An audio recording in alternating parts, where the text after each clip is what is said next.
Boletim Coppola.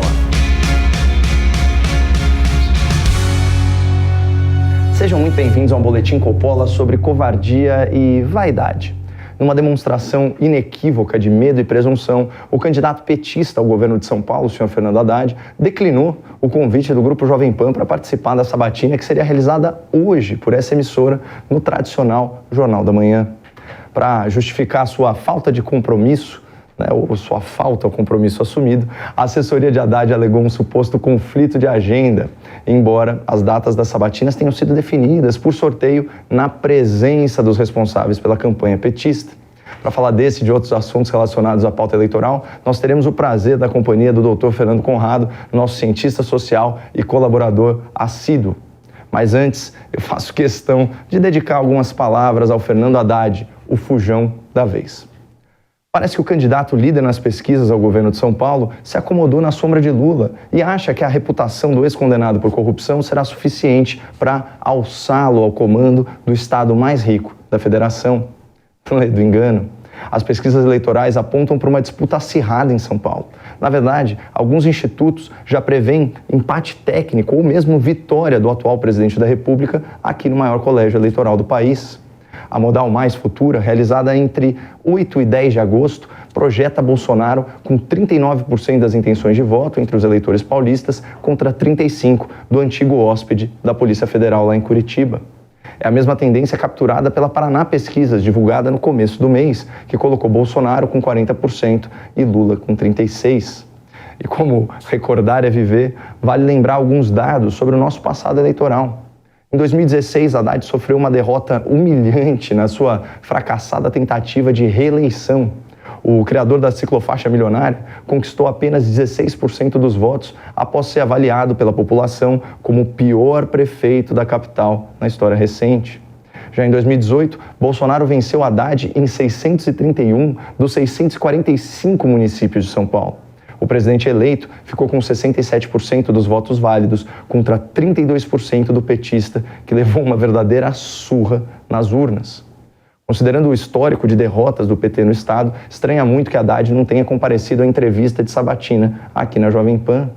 Qual candidato que não gostaria de divulgar sua plataforma de campanha numa emissora que, segundo a apuração independente da imprensa, chega a impactar aí 50 milhões de ouvintes, de espectadores e internautas todo mês?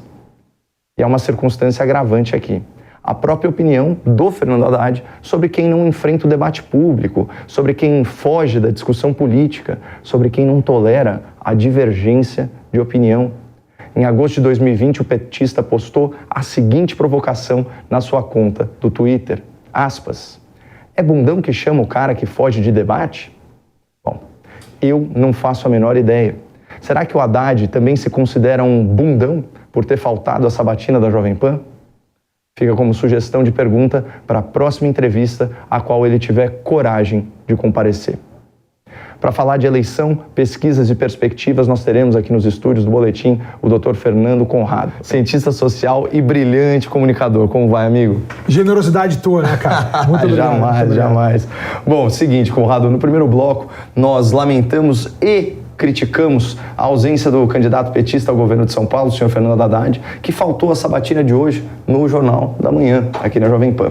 Eu confesso que eu fiquei um tanto surpreso com essa demonstração de covardia, afinal de contas, o próprio Haddad escreveu recentemente que quem foge de debate é bundão.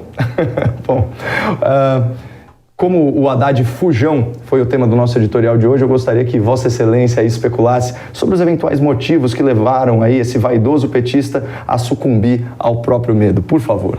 Dentro do tratamento geral da população, a gente tem uma expressão para isso que é salto alto. O Haddad está entrando de salto alto nessa eleição, ela está dando os primeiros passos, hoje a gente está no dia 2, e nesse momento que ele não comparece a uma possibilidade de estar dentro de um canhão, que é a Jovem Pan, né, de levar informação para todas as pessoas, seu plano de governo, chamar para si, porque ele não teve um bom resultado aqui. Tu já falaste, pior prefeito da história de São Paulo também, perdeu de acachapante no estado pro Bolsonaro, e aí ele não pode ficar na sombra do Lula, por uma coisa bem simples. Olha só, lá em Minas Gerais, o Zema tá com a maioria dos votos. Vocês acham que quem vota no Zema vai migrar todo ele pro Lula? Claro que não. Na Bahia também temos o ACM Neto, né? Será que todos aqueles votos vão migrar pro Lula também, já que ele está em primeiro lugar? Claro que não. Então, entrar de salto alto numa disputa dessa é verdadeiramente dar um tiro no pé, e o Haddad tinha que rever o seu posicionamento.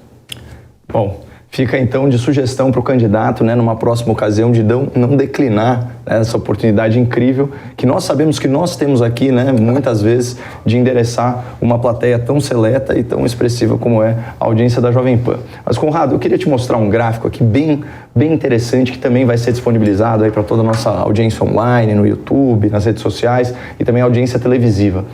O site Poder 360, ele vem compilando aí todas as pesquisas eleitorais, as principais pesquisas desde 2019, e ele calcula uma média das intenções de voto. É importante deixar bem claro que essa iniciativa, ela não tem rigor estatístico, ela não tem rigor metodológico, nem científico, mas é muito interessante, é uma ferramenta interessante para a gente identificar aí algumas tendências e propor alguns questionamentos. Então, dando uma bela olhada aqui no gráfico, o que você repara? Quais pontos aqui você chamaria a nossa atenção? O principal ponto aqui é que o candidato Luiz Inácio Lula da Silva, ele vem aí estagnado desde junho de 2021. E aí, se a gente for observar nesse gráfico como um todo, imagina só, o Alckmin só entrou na campanha dele, agora em 2022 não subiu nada, né? O Dória abriu mão de concorrer, Terceira Via, PSDB, abriu mão, não subiu nenhum voto por Lula. A Anitta falou, amo Lula, vou votar em ti, não subiu nada. Nós temos agora a cartinha, né, da USP, aí, a cartinha da democracia, também não subiu nada. Isso é muito acachapante, o que a gente está vendo para o candidato Lula, que está vendo que a conta não fecha. Um outro ponto para a gente ver também interessante aqui é ver que o presidente Bolsonaro está numa crescente. Por quê? Porque o Brasil começou a voltar para um status pré-pandemia. O povo está começando a ver novamente o Brasil num caminho que esse governo foi o responsável por trazer para a realidade de todos os habitantes do Brasil. E nesse ponto que ele faz isso, existe essa promessa de melhora cada vez maior. E para mim, um grande trunfo do presidente Bolsonaro aqui foi entender que o brasileiro tem memória curta e começou a dar mais benefícios aí agora, muito mais perto da eleição. Mas também é importante a gente fazer um recorte aqui interessante. Se a gente pega o começo do ano, vai pegar 2022, de lá para cá, essa média das pesquisas, né, proposta aí por esse agregador do Poder 360, houve uma diminuição da margem em 14 pontos percentuais. Então, assim, ainda que os números estejam equivocados, o nome disso é tendência. Você falou de ficar estagnado no mesmo lugar, né? Que o candidato Lula esse ano está estagnado na mesma posição. Olha que curioso, o Bolsonaro, alguns meses após a eleição, mesmo depois daquelas grandes manifestações pela reforma da Previdência, ele aparece aqui, em julho de 2019, com 35% na média das pesquisas. E hoje ele tem 36%. Ele não oscilou nada também. Isso fala um pouquinho sobre a metodologia dessas pesquisas, não fala, Conrado? Isso aí deixa claro que tem alguma coisa que está perdendo. Tanto que o que é trazido aqui é uma análise de pesquisas que já estão relacionadas lá no site do TSE. E lá nessa relação tem pesquisas que dão uma grande vantagem para o presidente Lula, mas existem mais pesquisas que dão uma vantagem para o presidente Bolsonaro. E é isso que essa experiência feita pelo Poder 360 está demonstrando para nós. A gente tem aqui uma média do resultado de todas essas pesquisas e tirando-se por uma tendência. E é isso que a gente tem que observar com cada vez mais atenção. E bom, falando da tendência que talvez interesse mais para a nossa audiência, se a gente pegar aí os últimos 10 dias, a gente percebe claramente que as linhas estão se aproximando. Então, é isso, Fernando. Muitíssimo obrigado aí mais uma vez pela sua participação aqui no Boletim. Você que gosta das intervenções do doutor aqui no programa, não deixe de seguir o @Fernando Conrado no Instagram e no Twitter. Muito obrigado, não percam a esperança no Brasil e fiquem com Deus.